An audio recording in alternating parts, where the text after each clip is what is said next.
Let's talk about mushrooms. When us humans eat them, we get 15 calories, 2.2 grams of protein, 2.3 grams of carbs, and 0.2 grams of fat per cup. Now, when Mario eats them, for some reason he grows double his size. Explain that, please. And why does Mario eat so much food to begin with? Today, we're going to answer that, and we're going to rank every Mario game by how tasty it is. So what's my criteria, you might be asking? Well, you're going to spew at it. S is for specific levels. This is pretty self-explanatory. Are there any specific levels in the game that require food to complete the level, or have a food aesthetic?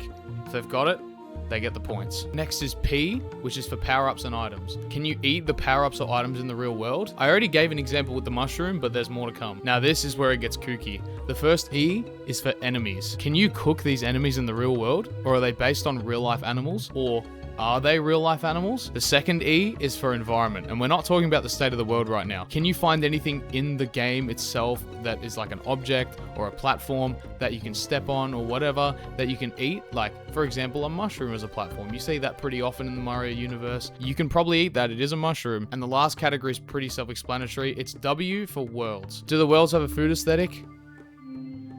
That's it. Here are some exceptions and additional rules. I won't be including the Mario Maker games or Bowser's Fury.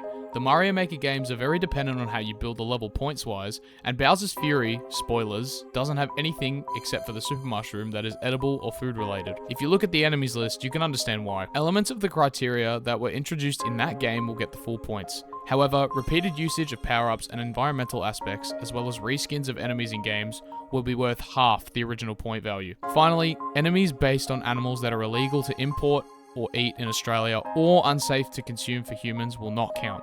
If the enemy is legal to eat in Australia, but is widely consumed more so in other countries, I will count it. A bit more personalized for me. Anyways, with all that yapping out the way, let's get into it. Number 20, Super Mario Run. I mean, what else could it be? There's only 24 levels. This came out in a time when Nintendo was not as innovative with its Mario titles, and it's a phone game. It's alright as a game. I was quite addicted to Toad Rally. In terms of culinary mastery, it's the worst of its kind. It's literally a mushroom. I thought Mario hated these. These creatures are described as sentient mushrooms, part of the entomophagy diet, aka the practice of consuming insects, a protein and fiber-rich food that was also introduced in Super Mario Bros. Despite having a similar name to the Goomba is actually based on a persimmon, which is a tomato-like fruit filled with sugar. 19, Super Mario 3D Land. In terms of the tastiness, and to some, the gameplay too, this is definitely the most underwhelming Mario game. Fun fact, there are more Goomba variants in this game, including the base Goomba, than other edible enemies. Again, it's literally a mushroom, but it makes you live longer. We should use this as the age reversal medicine on Earth. The only power-up on this list that harms Mario when interacted with. This results in minus points instead of plus points. Who doesn't love a calamari at the pub? The prime ingredient and one half of the iconic fish and chips. Spiny Cheep Cheeps are a variant of these, not in this game, but are unsafe to eat due to their pufferfish adjacent spikes. Just mentioning now to avoid confusion. One is super tall for even more nutrients, one has wings for a fried cuisine, and two have tails for an absolutely no nutritional value. But they are all sentient mushrooms. The tower, tail, and big tail Goombas all originated in this game, but the Paragoomba originated in Super Mario Bros. 3. Another family member of the entomophagy diet that is mostly practiced in Asian cultures, as well as African and Latin American culture. Sting bees would contain 2 to 3 grams of protein per bee, surprisingly high for a Super Mario 3D Land original enemy. 18, Super Mario Bros. The Lost Levels. It's not a surprise that the sequel to the Super Mario Bros. Game didn't have much of an opportunity to introduce new things when it's on the same limited hardware. That won't fly here though. The Sky Blooper actually originated in this game and has never returned. Our first environmental instance of food. The platform you stand on is actually made of mushrooms. Keep away, it might not be safe, but it's definitely edible. 17, Super Mario Land. I mean, no one was expecting it to get very far. I sure wasn't. I'm pleasantly surprised that the original additions to this game bolstered its points up a little further, all things considered. Then again, obviously, it didn't get that far. Another honey-producing specimen in the entomophagy diet. Standard carnivorous fish, possibly resembling a piranha in its aggressive behavior. However, no evidence suggests the latter. The bloopers mate in the kitchen. Based on a tarantula, which is actually used in Cambodian fried spider. The specific species is called an aping, or aping, I probably butchered that, which produces a bland taste with a crunchy exterior and soft interior. What do you think? 16. Super Mario 64. For how big this game was on the Nintendo 64, it makes sense that they had to cut back on edible things. I'm not mad, I'm just disappointed. There are more new introductions in this game than Mario 3 though, so that's something. Variants of the classic Goomba that can be the size of a pixel or be the size of a McDonald's addict respectively. Before the cheap chomp became what it is now, it was called Bubba. I never knew that and I kinda like it more. It's just a big fish though, so fish and chips will have a better time cooking with more meat there. Don't be deceived, this is a shark we're talking about here. Sharks are actually the prime ingredient in the dish we call flake. The first instance of an edible boss on the list. I feel kind of bad because the whole boss fight is the player terrorizing him and now we're eating him. It helps us though because eating caterpillars can actually improve gut health, blood pressure and reduce blood glucose levels. The environmental hazard in Jolly Roger Bay and Die Die Docks we'd all just rather if it was an oyster instead. Just a regular platform that's shaped as a mushroom. Yum. 15. Super Mario Bros. 3. I'm surprised at how many new enemies here are tasty. More like, lack thereof. I expected the older Mario games to not be as rich in new cuisine as the newer ones, but this one I actually thought there was much more before researching. A Goomba that flies and arches paired with a Goomba embodying a foot fungus is definitely something. Just a flying buzzy beetle. I wonder if entomophagists would still eat this one. Variants of Cheep Cheeps that swim back and forth and are just tiny respectively. A massive Cheep Cheep that jumps out of the water to eat Mario. This attack didn't carry over to the new Big Cheep Cheep, its new name, and instead got handed to another enemy we'll touch on later. This is just a Cheep Cheep though, so it won't count for full points. Just a massive Cheep Cheep that spits its kids out at Mario. Not sure if that counts as a crime. I feel bad for putting this in my calamari. Only found in the battle mode, mud crabs and blue swimmer crabs are eaten widely in Australia in many recipes. Also, I'm counting this as an original addition to this game, since it's the first mainline game to feature them.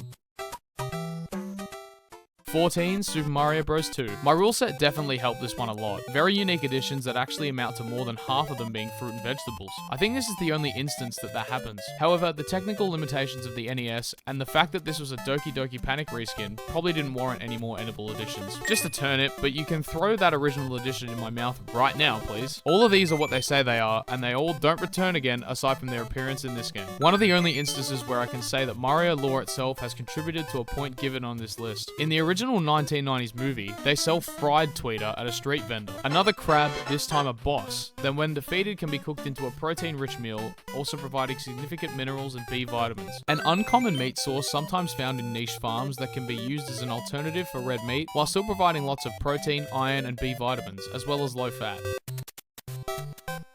13. Super Mario Bros. Another game that benefited heavily from my full point eligibility, since it was the first one after all. Compared to the rest of the list now, it's nothing remarkable in terms of variety, but it was the one that introduced the foundation of food in Mario going forward. And this is the first game where we've covered all of its additions. All of them are original besides the grey Cheep Cheep, which is the reskin.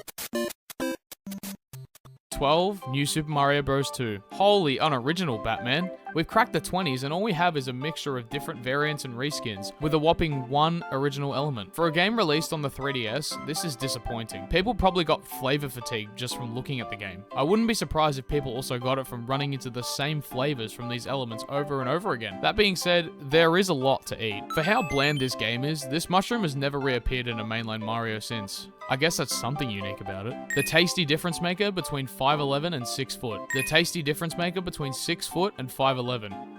Wait a minute. I'm sick of reading Goomba types. Just make some new enemies for some new food already. A beetle with an extra danger. More fishes. I personally would love to use them for a barramundi. An expensive delicacy in Tasmania, Victoria, and New South Wales. It's normally consumed in Japanese culture, providing lots of protein, omega-3 fatty acids, and vitamin A and C. So many platforms that are terrible to stand on, but amazing for cooking. One you bounce on, another you step on one of them, and the other rises while yours sinks, another expands periodically, and the other one is jolly and tilting. 11. Super Mario Land 2, 6 golded coins. This Game Boy title has a great deal to be excited about. A massive improvement over the original Super Mario Land, where this game has increased its point total by almost 4 times despite being on the same hardware. Taking place in a beehive, this area is the best place in the Mario franchise to get honey organically. I mean, you're right at the source. You're not really getting much better than that. I wouldn't consider eating Mario's new form personally, but that carrot I would consume daily. A cow and a fish. This could either be the best or worst burger ever. I mean, it is what it is. Ants are culturally significant bush tucker food in Australia and high in protein and vitamin C, with support for many other minerals and vitamins. This is an ant with spikes. Would it attack entomophagous mouths when eaten? These are literally just eggs. Yummy. Bee larvae are a large part of Asian culture. They're prominently eaten in Japan as a protein and fat source when food was scarce. A spiked Unera. Wow. It's just a bee. If you paid attention to the sting bee section, you know what we're dealing with here. You'll never believe what this is. I'm serious. A big bee. The swim safe Cheep Cheep. Someone help me figure out what I'm supposed to cook with this. It's a pig. I love a bit of pork crackle. This is not sushi. Don't ever compare this generic flake ingredient to sushi. Pair this boss with a tamara and you've got a new invention called breakfast. Don't spit out your children at me unless you're giving them to me for cooking purposes. What a delicious boss.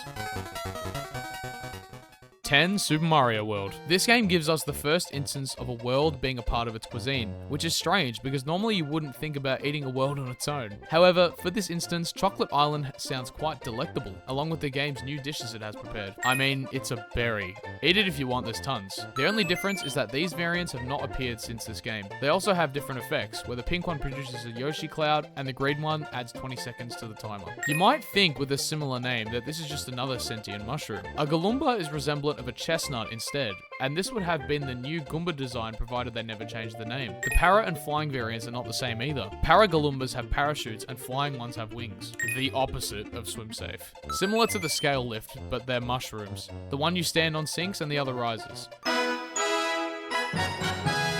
This is the first instance of an entire world being food themed, and elements of chocolate are sprinkled in the world's levels. Levels that feature hot mud or tar reference hot chocolate or hot cocoa, and when the game is in fall mode, it will turn green to represent mint chocolate. 9. Super Mario 3D World. This game houses our first instance of 2 food-centric levels in one game, a feat that is not easy to achieve. Whilst this game was also released amidst a creatively stuck Nintendo, it introduces enough food to warrant itself as a great host of cuisine. Located in World 5, this level tests Mario and Co. on their temptation skills as they make their way through a land full of cake frosting. I would fail instantly. A World Bowser special that also features some cakes to walk on, but also fittingly houses some cookies on chocolate walls that rotate and try and push Mario and Co. off. What more do I have to say other than that it's a freaking cherry? Just take them out of their fungus-infested accessories and you've got a mushroom. This is actually a catfish, which is normally eaten in Vietnamese culture in the dish caramelized catfish or kakata, I think. A big chestnut. I'm glad we found a big nut. I like a big nut. A Wiggler adjacent built caterpillar that rolls around on tracks. Sorry to interrupt the train set, but I'm hungry. A bee body on this enemy is enough for me, for sure. Well, I wouldn't eat bees, but someone would. An ant, once again. There are many ants in Mario for some reason, but they often go underlooked for their nutritional value. Just take the helmet off or grow a bigger stomach. Then you can eat. Is it an Octorok or a Goomba? No one will know. An octopus mushroom combo doesn't sound like something I would eat, along with most, but split them up and it'll be a great source of ingredients. It might be a cog, but it looks like a cookie. Similar to the mushroom platform, you better be careful no one eats it, otherwise you're falling into the abyss. 8. New Super Mario Bros. Wii. We've officially cracked the 30s with another entry from the new Super Mario Bros. Series. This game has many of the enemies we've covered already. We've only got 2 elements we haven't covered yet from this game. Hey, the wiki said it was a mushroom block. I'll eat it and take one for the team. Stay hydrated, kids. 7. New Super Mario Bros. U. There's just so many variants that have carried this above Super Mario World and Super Mario Land 2. While I don't appreciate the lack of originality once again, I will gladly preach that more food is better in any way, but bring back the originality so more people would eat from this game. One of these is a superfood and one of them is just an acorn. Just call it a medium Goomba, it's way easier. Double food. A mushroom inside of a chestnut shell is sure to be a great dish. A fat parabeetle. Double the nutrition for double the size. Want another crab recipe? Thai crab fritters. The dependent Cheep Cheep. They run away from Mario instead of swimming towards them, a polar opposite of the deep Cheep. I feel bad for cooking you at the local seafood place. You're just adorable for a clam. I can't believe it, it's a big urchin. New species of fish for this video, the anglerfish, which is a Japanese delicacy that is rich in B vitamins. It provides over 100% of daily B12 requirements per serving. This caterpillar would take ages to eat. Wow, I love mushrooms. Do you? I do. One moves only when spun on, and the other is literally a seesaw. While each world in this game is named after food, this world is the only one where food is the primary environment aspect as you step on cake icing for most of the world's pathways. All the other worlds, for example Soda Jungle and Meringue Clouds, are themed traditionally except for naming. 6. New Super Mario Bros. No surprises that this has topped all the new Soup games. Funnily enough, this is the one with the most unique additions of all the new Soup games. A signal that Nintendo definitely stopped trying after seeing the money roll in with this game. It's just a freaking massive Goomba. Our first pumpkin in this whole list. Who wants Meemaw Splunkin' Pie? This one I feel the worst about eating, but there's no exceptions in this list. It's just a tiny wiggler, so I feel even worse for eating Caterpillar. Physically. A horned snail that confirms that someone in the Mario universe definitely has escargot on the regular. Who could it be? A boss Cheep Cheep that looks like it's moldy. I assure you it's not. Maybe the flavor will vary compared to a regular Cheep Cheep, but would I prefer it? Judging a book by its cover? Nah. They're mushrooms that move. Wow. 5. Super Mario Odyssey. Going on a worldwide adventure is sure to introduce Mario to some famous new cuisines. This game doesn't disappoint with the variety, as it's currently the leader in new introductions for all these games so far. Both of these are pretty big for seeds. How would they package them? These little guys and Galoombas have one thing in common. They're both chestnuts. Ah, this is where frozen fish comes from. My new favorite addition to my salad. I don't know how my co-workers would feel if I took this to work. A versatile little onion that would go in almost any dish. I thought this was made of metal, but it's just a beetle. What are they a part of, class?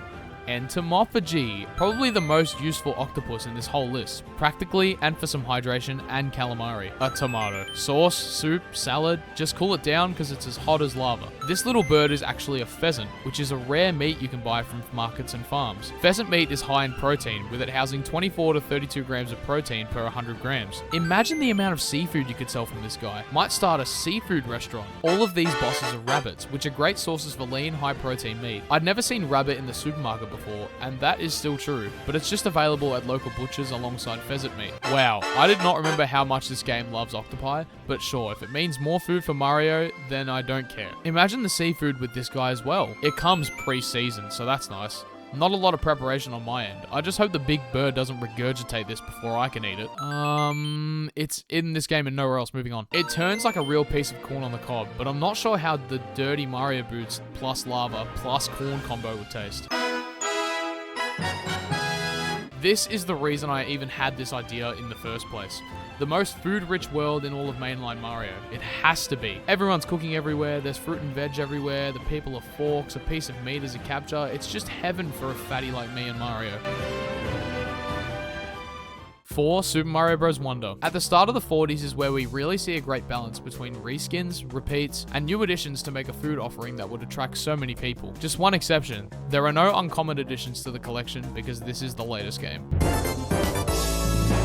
Despite how creative Mario Wonder is, this is the only food aesthetic level in the entire game. That's not to say Mario Wonder isn't creative, I just thought there was way more. This level predominantly features ice cream and popsicle trees, chocolate walls and floor, and donut clouds throughout its duration. You could definitely package these better than the Odyssey seeds. Those are monsters. They must taste wonderful. These must also taste wonderful, but goddamn, you have to buy them individually like a watermelon. The specific water the elephant power-up uses. Either way, it's just water. This is an apple that transforms Mario into Elephant Mario. I hope I don't turn into one because I love apples. Wow, I wonder what this could be. Interestingly, this is the only piranha plant variation on this entire list. I guess my talk about melons earlier was foreshadowing, but it's arguable if anyone would eat this. Let me know if you would. You know how Goombas are sentient mushrooms? If any other enemy fit that description better, it'd be these guys. They are mushrooms. Escargot for Prince Florian for sure. This guy definitely branches for different cultures for his meals. He lives in the birthplace of the Wonder Flower. You might think they're just shadows, but when they're in the light, they're actually acorns. I didn't even know that until making the calculations. I wonder what this could be. Wow. Just remove those smelly skates and you got a nice snack. It was probably no surprise looking at all these, but these are flatfish, which are a low-calorie seafood, also rich in omega-3 acids and minerals. They also have 0 carbs per 100 grams. I'd imagine the Wonder version of the spackerel has a bit more carbs than 0 per 100 grams. The only difference between these is that the red one is faster. With that being said, the Pokepedes are centipedes, which are not commonly used as a food source. However, on BazaarFood.com, you can buy Chinese red-headed centipedes, which are listed in the edible insects category. That's good enough for me. They're straight up bamboo. If pandas can eat them and get their high amounts of fiber, potassium, and protein, then I can too. These enemies are based on a type of Japanese candy called konpeito, and I want to try these. The only difference between the purple and green one is that the purple one is faster. It's a corn kernel that appropriately turns into popcorn when it stands on a hot surface. I downed a crap ton of popcorn before, so bring these my way immediately. Not to be confused with the honey wall. This is just honey on the floor and you jump super low when you walk in it. I guess it is really sticky. I mean, it's a box made of a peanut. If a piñata can house candy without being food, then I'm sure this can house peanuts while being a food. I think it would be a bit harder to house full pumpkins given their size, but maybe just cut them up beforehand. 3. Super Mario Galaxy 2. An absolute behemoth of a game we've got here. Entering the top 3, we have the most additions to our collection so far. I wonder if the 2 after it can overtake Galaxy 2. Possibly not, because I fear so many galaxies is a recipe for finding some crazy dishes. Also, spoilers, this game has the most edible things out of all of them. You uncover more food while standing on food by eating food with a food-eating maniac in Yoshi. Might be one of the most aggressively food-related levels we've got on the list, and I couldn't be happier. Pull this berry to open up treasures like a launch star or star bits. I really struggle to comprehend how Yoshi can fit this monster of a berry in his mouth, but maybe it's better if I stop thinking about it. This mushroom must be so nutritious, it makes Mario live longer. We have one of 2 options. We eat a mushroom that is packed with bee nutrients as well, or we eat Bee Mario.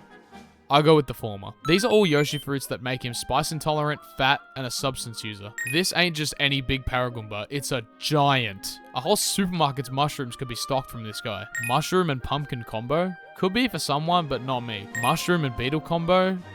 Maybe this is my calling. Is this the army general of octopus mushrooms? Sir, yes sir, I want them in other games besides this one. Does this mean Octogoombas are Octo girls? Surely I've just come up with a new theory. Damn, Mario Odyssey and this game really love octopi. I'm not complaining, it's just interesting to note that the devs of these games love calamari. These are explicitly stated on the Mario wiki to be winged poinks, which are pig enemies in another game. Good enough for me, I love a bit of bacon. The spangler is based on the jumping spider, whilst the spoing is based on the web hanging or orb weaver spider. Orb weaver spiders are used as a meat substitute in Nagaland, India, valued for their creamy, nutty flavor when cooked properly. However, jumping spiders are less documented than orb weaver spiders. Given their lack of information, based on their design, I'll give them the benefit of the doubt. Although it looks like a totally original bug, the swap hopper was actually based on a grasshopper. Grasshoppers are highly nutritious, with their high protein, fiber, vitamin, mineral, and unsaturated fat content. A conger eel enemy that contains 0 carbs, 5.32 grams of fat, 17.6 grams of protein, and 161 calories per 100 grams. This is actually a beetle, believe it or not. I just thought it was some fat guy with a helmet. Crabs again. Want another crab recipe? Crab, fennel, and herb quiche. Wow, thanks Galaxy 2, they're already cooked. Can't wait to eat my hot urchin seasoned with the floor. And if I ever want to burn my food, I can use a fireball. Spine cones are actually turbo snails, which are another piece of evidence toward the escargot conspiracy of the Mario universe. Turbo snails are rich in protein and have a good omega fatty acid profile. It's a rooster. A local chicken shop I know of is called Mr. Rooster. Another octopus, but it's a boss in a tank now. I'm a little scared, I can't lie. He fires coconuts at Mario, but Mario can hand them straight back to him, so at least they both get a taste. This has to be the nail in the coffin for how much Nintendo loves octopi. There are so many in this game that they had to make a leader to command them. Better yet, he shoots coconuts as well, so another taste for both Mario and the boss. I've been talking about them in boss fights, but you can also hit them toward prickly plants to break them and get some star bits. Yummy. These behave the same as a coconut. They just replace them after the player hits 9,999 star bits. However, I like watermelon more. I don't know how Bee Mario resists just licking his climbing surface right off. This is so unsafe. Then again, I'm not climbing this. Put it in a jar, please. Who wants one? There's tons in Honeybloom Galaxy. 2. Super Mario Galaxy. I guess the lesson we can take from comparing Galaxy 1 to 2 is that quantity does not prevail over quality. In terms of new introductions, that is. 2 fun facts. 1. This game is the only one on this list to have something in every criteria. 2. This game ties with Mario Wonder as the game with the 3rd most new edible introductions. However, since we already covered a lot of this game's content in the Galaxy 2 section, we won't be in the collection for long. Appropriately, this is the first galaxy you unlock after feeding the hungry Luma. Looks like someone already got to the platforms before Mario though. What are all those holes in the floor? A whole level featuring only the prized honey walls. It's an amazingly nutritious world for breakfast for sure. Maybe just keep Winnie the Pooh away so I can have some? Ducks! You can actually purchase duck fat from your local supermarket if it stocks it, and use it in your favorite roast potatoes. I had no idea it was even able to be used on them until making this video. A powered up version that spits more stuff at you and makes meteors fall down periodically. While the name implies this is a tarantula, Tarantox actually has 6 legs, making it not a spider. Either way, tarantulas are edible and insects have more documented edibility than spiders, so I'm counting it. You could call this the birthplace of food. This world is home to everyone's favorite galaxy.